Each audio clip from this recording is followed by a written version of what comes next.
श्री प्रल्हाद महाराज संगीत चरित्र कथामृताच्या आजच्या 7व्या भागाचे प्रायोजक आहेत नवजीवन मल्टीस्पेशालिटी हॉस्पिटल व रिसर्च सेंटर, दैनिक जालना नायक, NRG ॲटो इंडिया आणि एक सद्गुरू भक्त।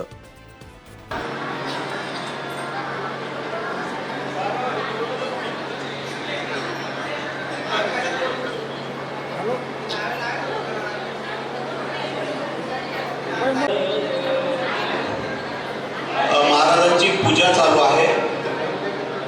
आजचे यजमान मंदार मधुकररावजी वैद्य हे आहेत। त्यांनी महाराजांचं शाल, श्रीफळ आणि पुष्पहार घालून स्वागत करावं असं मी वैद्य परिवाराला विनंती करतो। जानकी जीवन स्मरण जय जय राम, श्रीराम समर्थ, महारुद्र हनुमान की जय। अनंत कोटी ब्रह्मांड नायक राजाधिराज सच्चिदानंद सद्गुरु श्री ब्रह्म चैतन्य रामानंद प्रल्हाद यज्ञेश्वर महाराज की जय। जय जय रघुवीर समर्थ। कृपया खुर्च्याची पळवापळवी करू नका। पुन्हा एकदा विनंती करतो, हात जोडून विनंती करतो। जानकी जीवन स्मरण जय जय राम, महारुद्र हनुमान की जय। समर्थ रामदास स्वामी महाराज।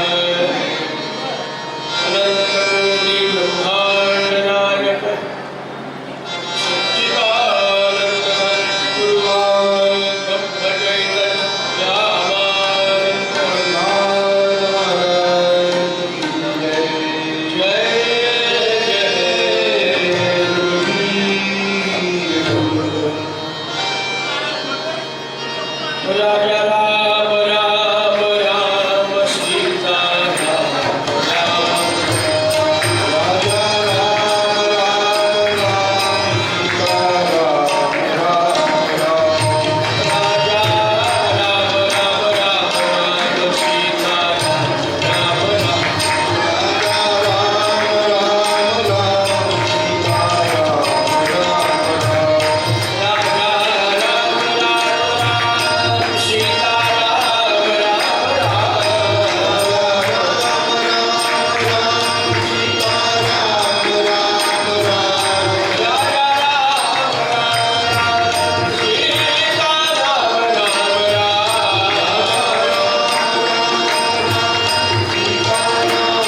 श्री प्रह्लाद ब्रह्मनिष्ठं गुरुभक्तिपरायणं शिष्योद्धारे सुनिष्ठानं वन्देऽहं ब्रह्मसंविदेन गुरुब्रह्मा गुरुर्विष्णु गुरुर्देवो महेश्वरः गुरुसाक्षात् परब्रह्म तस्मै श्री गुरवे नमः। सद्गुरुनाथ महाराज श्री सद्गुरु सीतारामचंद्र सद्गुरुनाथ महाराज की जय।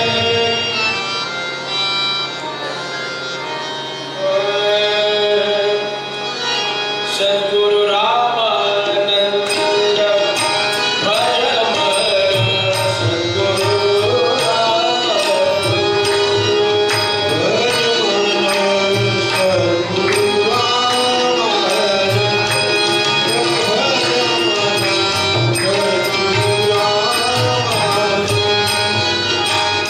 सच्चिद सुख घना पूर्ण परात्पर सच्चिद सुख घना पूर्ण परात्पर आनंदाचा भज भज आनंदाचा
काल आपण महाराजांचं चरित्र पाहत असताना सद्गुरू रामानंद महाराजांचं चरित्र हे सद्गुरू रामानंद महाराज आपल्या प्रल्हाद महाराजांचे प्राण आहेत.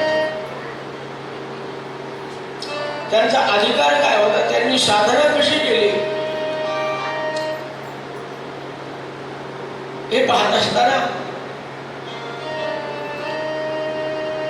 अंमळनेरच्या महाराजांनी चिपळीचा प्रसाद घेऊन जोपर्यंत तुझ्या भजनामध्ये भगवंत डोलणार नाही, तुझा ताल पक्का होणार नाही, तोपर्यंत तोंड दाखवून असं बोलले. मनामध्ये राग नाहीये, पण मी जिथे अपूर्ण आहे तिथे परिपूर्ण होण्यासाठी आपल्याला आता या महाराजांना सोडावं लागेल. जीवाला पूर्णता कधी प्राप्त होते, जेव्हा त्याच्यावर सद्गुरूची कृपा होते. मग अशा सद्गुरूची कृपा प्राप्त होण्यासाठी आपल्याला काय करावं लागेल? त्या काळामध्ये घर सोडायचं असलं आणि इकडे तिकडे कुठे जायचं असलं तर पहिल्यांदा एका क्षेत्राचं नाव समोर येत होतं माझ्या. कोणतं ते क्षेत्र? धन्य धन्य काशीपुरी, धन्य धन्य काशीपुरी, धन्य धन्य काशीपुरी, धन्य धन्य काशीपुरी. विश्वेश्वराची नगरी, विश्वेश्वराची नगरी हो, धन्य धन्य काशीपुरी, धन्य धन्य काशीपुरी, धन्य धन्य काशीपुरी. विश्वसखा विश्वनाथ, विश्वसखा विश्वनाथ, राममंत्र असे देत,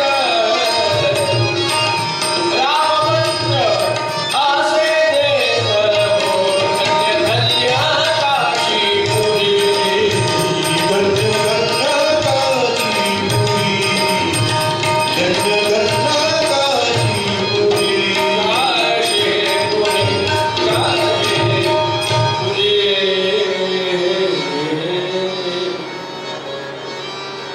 घर सोडून जायचं म्हणजे उत्तरेकडे जायचं. बरं आगाने जा, लोभाने जा, प्रेमाने जा, अनेक कारणाने घर सोडावं लागतात. पण जायचं असलं तर कुठे जायचं? उत्तरेकडे. आपण गेल्यावर येतात दक्षिणेकडे, नाही? पण आपण जावं उत्तरेकडे. त्याप्रमाणे काशी क्षेत्राला जायचा मनामध्ये विचार केला. एकदा माणसाचा संकल्प दृढ झाला की तो कशाला भेटले. मी रात्री बाहेर पडू का? वाघ भेटेल का? सिंह भेटेल का? चोर लुटतील का? साप नसेल का? बिंचून असेल का? त्या काळामध्ये जे अरण्य अंबाडीकरता पुढचा भाग जो आहे, घनदाट अरण्य आहे तिकडे. आणि आदिवासी लोकांची वस्ती आहे. लोकांना लुटून खाणे हा त्यांचा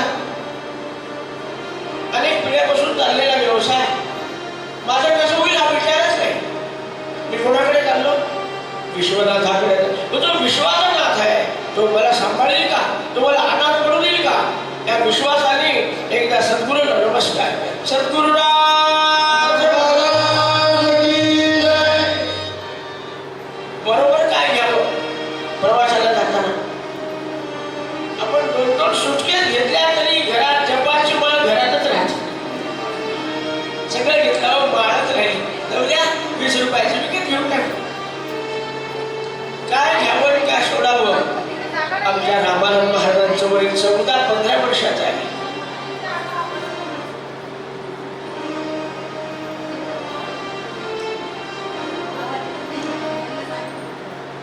या 14-15 वर्षाच्या रामानंद महाराजांनी काही घेतलं नाही. अंगावरचे कपडे आहेत फक्त. अंगावर कुपन नाही, डोक्याला बांधायसाठी. पण एक महत्वाची वस्तू बरोबर घेतली. ज्या ग्रंथाचं नाव दासबोध आहे, आपल्या घरात वंश परंपरेने त्याची आराधना चालू आहे. तो दासबोध नावाचा ग्रंथ घेतला आहे. रघुपती राघव राजा राम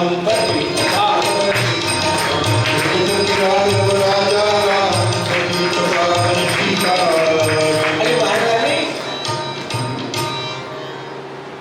रात्री प्रवास करायचा आणि दिवसा झाडावर जाऊन बसायचं. खरं म्हणजे काय करतात? आपण वारीला जाणारे पाहतो, ते काय करतात? दिवसा प्रवास करतात, रात्री झोपतात.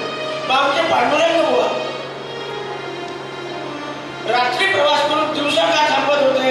यदा कदाचित मला पाहण्यासाठी महाराजांनी माणूस पाठवला, माझी त्याची भेट होऊ नये. मी दिवसा चालायला लागलो तर कोणी ना कोणी मला पकडेल, वापस घेऊन जाईल.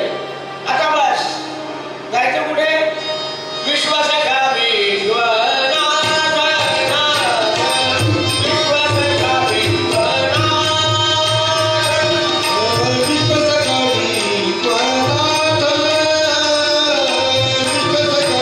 विश्वनाथ,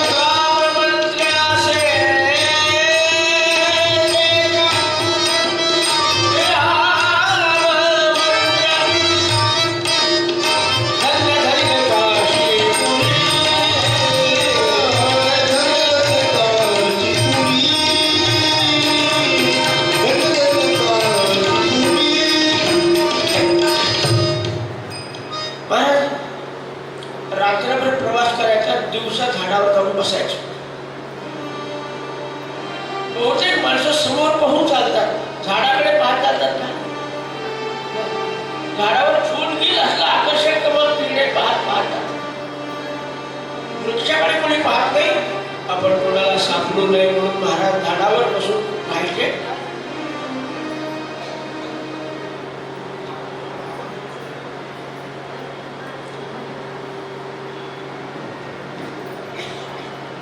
रात्रीचा प्रवास करताना अडचण आली नसेल का? पण रामानंद महाराजांनी एक दृष्टी पुढे ठेवलेला आहे. सकल जीवाचा करी तो सांभाळ. चालत राहिले, चालत. 2 दिवस गेले, 3रा दिवस गेला, पोटात अन्नाचा कळ नाही. विचार करा, गुरुच्या प्राप्तीची तळमळ असल्यावर भूक तहान काही लागत नाही माणसाला. रात्री प्रवास करत असताना नदीवर जाण्याची हिंमत तरी होते का? विहिरीवर जाण्याची हिंमत होते का? बिना पाण्याचे महाराज रात्रभर प्रवास करत. 3 दिवस संपले. आता आपल्याला कोणी पाहायला येईल असं वाटत नाही, म्हणून मग दिवसाचा प्रवास सुरू केला. एक 15-20 किलोमीटरचा अंतर गेल्यानंतर रेल्वे स्टेशन होतं. रेल्वेमध्ये बसायचं आणि काशीला जायचं. जात असताना विचार करा,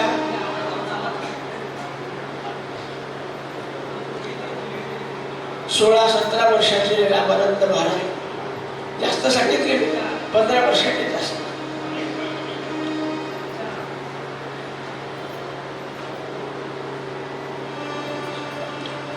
सकाळी चालायला लागले, पण चालता चालता 10-11ची वेळ उन्हाचा तडाखा बसला. चाललेले व्याकुळ झालेले आमचे पांडुरंग बुवा जमिनीवर कोसळले. एक शिकारी माणूस चाललेला होता. त्याने पाहिलं, अरे तरुण पोरगा आहे, कुठे यात्रेला निघालाय. जवळ गेले, मांडीवर घेतलं, त्याला अगाऊन हात फिरवला प्रेमाने.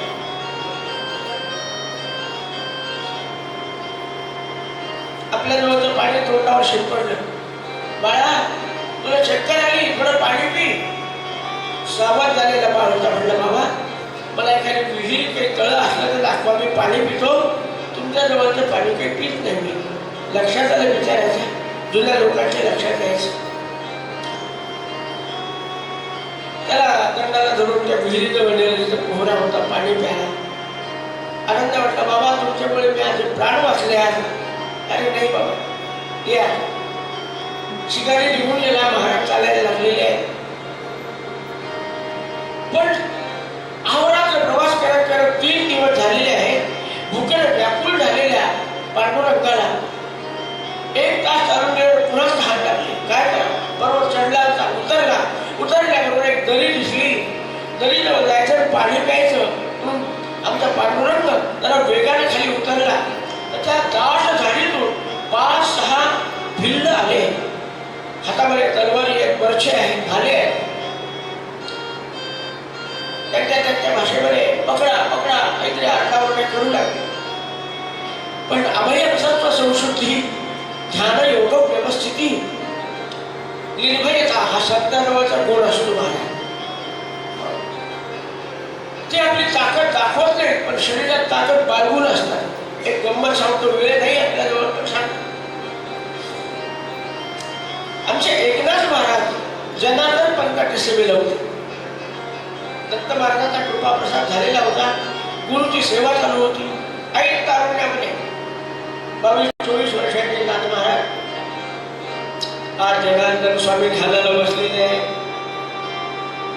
ध्यान लावून बसले आणि सेनापती धावत धावत आला. महाराज, परकीय आक्रमण आलेलं आहे आणि ते आपल्या परकोटापर्यंत येऊन पोहोचलेलं आहे. नाथ महाराजांनी त्याला थांबवलं, त्याचं म्हणणं ऐकून घेतलं. म्हणाले, मी आत जाऊन येतो, स्वामीला विचारून येतो काय करायचं. स्वामीचं ध्यान लागलेलं पाहिलं. कोणाची समाधी मोडू नये. अहो समाधी काय, आपण कसा ऐकता ऐकता शेजारचा झोपला ना तर त्याला उठवू नये. आपल्या इथे झोपत नाही कोणी, पण झोपला तर उठवू नये. पण समाधी लागली स्वामींची, कशी उठवायची. एकनाथ महाराजांनी काय करावं, चरित्र वाचा. जनार्दन स्वामीचं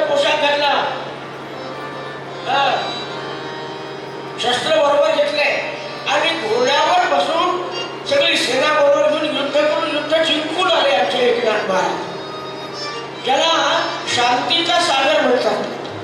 संताची कोणी परीक्षा पाहू नये महाराज. कबीरदासजीचा एक दोहा आहे, साधू जन से मत छड़ यारो, अरे नमकर रहना बच्चा, एक दिल तो ककड़ी सरीखा, काट खाएगा कच्चा, फिर तू याद करेगा. हे 5-6 किल्ल्याने आमच्या रामानंद महाराजाला गाठलं. काय तुमचं देऊन टाक, काय तुमचं देऊन टाक. होतं काय? चांगला पोशाख होता, एवढा पोशाख आहे माझ्या अंगावर घेऊन टाका. काय लवकर त्यांना वाटलं खिशामध्ये काही असले. पहिले पोशाख म्हणजे काय, बाराबंदी असायची. तिकडे खिसा तिकडे खिसा, लवकर सापडायचं नाही. कारण ती बाराबंदी काढून घेतली, काही सापडे ना. हातामध्ये पोची त्या गाठोड्यात काय, त्यांना म्हटलं सगळे पैसे हिरे माणकं सोनं त्या गाठोडीत आहे, आधी आण आमच्याकडे. आमचे पांडुरंग म्हणाले, हे बघ तुला काय पाहिजे त्याचे, तेवढी मातीची पोथी आहे ती घेऊ नको. आता पोथी त्या बिचाऱ्याला काय समजलं, आठ मला देऊन टाक. हातातून हिसकून घेतली त्या आदिवासी लोकांनी. पोथी मोकळी करून एक पान मोकळं करून पाहिलं, 1 रुपयाचं नाणं सापडलं. कशाचं सोनं, कशाची चाकरी. अरे बाबा ह्याच्यातलं काही नाही, आणि तुझा जीव या पोथीत काय अडकला. ते म्हणाले, ते पोथी म्हणजे जीवनाचं सार आहे. म्हणजे काय आहे, म्हणजे मानवाने मानवासारखं कसं जगावं आणि जगातल्या देवाला कसं पाहावं हा सांगणारे विचार त्या ग्रंथात आहे. आश्चर्य वाटलं.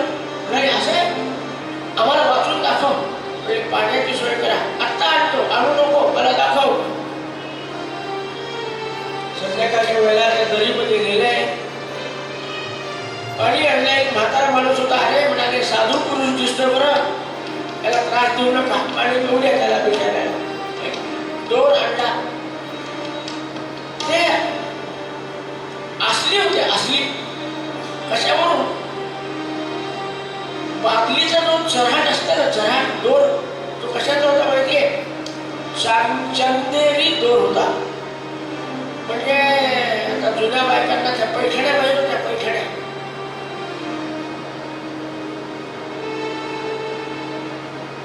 ते पैठणीचा काळ जाळल्यानं पावशेर चांदी निघायची. तो काळ पिळून त्या बाटलीला बांधलेला होता, चम चम चम करत होता. रामानंदांच्या बाटलीला जर 5 किलो चांदी आहे, त्याच्या झोपडीत काय काय. आपल्याला काय करायचं रामदासी माणसाला. पाणी प्याले, बाजूला बसले, म्हातारा माणूस म्हणला, काय बाबा काही खातो का. खात नाही, दूध पितो. बर कोणा रे तिकडे, सोम्या बोम्या, गाईचं दूध काढून आहे. जरा वात्रट माणूस होता, तरुण होता. तो म्हणला, गाय काढून ठेवतो ना यांच्यासमोर. म्हणा आता गाय कशी आणावी, जिला दूध आहे अशी आणावी. पण त्याने मुद्दाम संतांची परीक्षा पाहण्यासाठी नाठाळ गाय समोर आणून उभी केली. नाठाळ म्हणजे कशी, जी कधी व्याली नाही, जी कधी दूध देत नाही, जी माणसाला अंगावर हात टाकून येत नाही, अशी एक गाय समोर आणून उभी केली. आमच्या रामानंद महाराजांनी काय करा, धेनु माय जग चलली लोकत्रय त्रिकापशं अखिल जगतास मोक्षदानी तिचे विशाल तृण निगमागमे चिला झाली, निगमागमे चिला. गोमातेची प्रार्थना केली. ते गोमाते हे लेकरू आहे, 3 दिवसापासून उपाशी आहे. लेकरू आईजवळ आलं की पोट भरतच. माझ्या कृपा कर, माझं पोट भरेल एवढं दूध दे, मला जास्त नको. एक तांब्याची गुंडी दिली होती, या माझ्या काळा. रामानंद महाराजांनी पाठीवर हात टाकला, बसले. गुंडीभर दूध. सगळ्यांचे चेहरे पाहण्यासारखे झाले होते. आपण नाठाळ गाय कधी 10 वर्षात व्याली नाही, ती आणून उभी केली. आणि मग काय सगळे घाबरले. हा साधा दिले, पाया पडू लागले. संतांची संगती मनोमार्ग आकळावा श्रीपती येणे पंचे, आकळावा श्रीपती येणे पंचे, आकळावा श्रीपती येणे पंचे. दूध पिल्यावर म्हणे ऐकायचं तुम्हाला त्या पुढील काय आहे. आणि आमचे रामानंद महाराज सांगायला लागले. 14 वर्षाचे रामानंद महाराज त्या भिल्लांना सांगायला लागले. निर्भय केलं. ग्रंथाला मना सबोध, गुरु शिष्यांचा संवाद, येत बोलला विशद भक्ती मार्ग. ज्या मार्गाने गेले म्हणजे भगवंतापर्यंत माणूस जाऊन पोहोचतो, त्या मार्गाला भक्ती मार्ग म्हणतात महाराज. आणि अशी भक्ती ज्याने ज्याने केली त्या सर्वांना परमेश्वराची प्राप्ती झाली, त्यांच्यावर कृपा झाली. अरे बाबा, तुमच्यासारखाच होता आहे, त्याचं नाव होतं वाल्या कुळी. रस्ते अडवायचा, लोकांना मारायचा, तरी इतके जीव मारले होते. असं म्हणतात की 7 रांजण भरले होते. एक जीव मारायचा, एक खडा रांजणात टाकायचा. 7 रांजण भरले. किती जीव हत्या केली असं. पण त्याला एक साधू भेटले नारद नावाचे, आणि नारदाने त्यांना विचारलं, अरे बाबा, यो यो थोड्या प्रतिदिनम क्रियते पापसंचयः. तुम्ही जे रोज पाप करता, ते पाप करण्याचं जे काही फळ मिळणार आहे, ते फळ तुझ्या कुटुंबातले लोक घेणार आहेत का वाटून. म्हणलं आम्हाला काय, मी त्यांना विचारावं लागेल. ते विचारून म्हणजे वारंवार मला काढून द्याल माझ्या कुटुंबाला विचारायला, आणि तुम्ही काय पळून. म्हणले नाही, माझे हातपाय बांधून टाक आणि जाऊन ये. संतांना माहिती आहे कुटुंबातले लोक आणलेला पैसा खातात, त्या पैशावर काय काय घेतात. फ्रीज घेतात, कूलर घेतात, हीटर घेतात, मिक्सर घेतात, घेतात की नाही. परंतु नवऱ्याने कोणत्या मार्गाने पैसे आणले त्याला विचारतात तरी आम्हाला काय करायचं. कसेही घ्या ना, ह्या वस्तू घरात पाहिजे. जाऊन विचारून आला तेव्हा समजलं, वयम तू फलभागिनः, आम्ही तुमच्या पापाचे हिस्सेदार होणार नाही, पाप तुमचं, फळ आमचं. वाल्याने हे नारदाला येऊन सांगितलं, महाराज, मी या माझ्या घरातल्या कुटुंबातल्या लोकांसाठी किती पाप केले, आणि त्या पाप भोगायला तयार नाही. काळजी करू नको. सगळ्या पापांवर एकच उपाय आहे, रामबाण उपाय.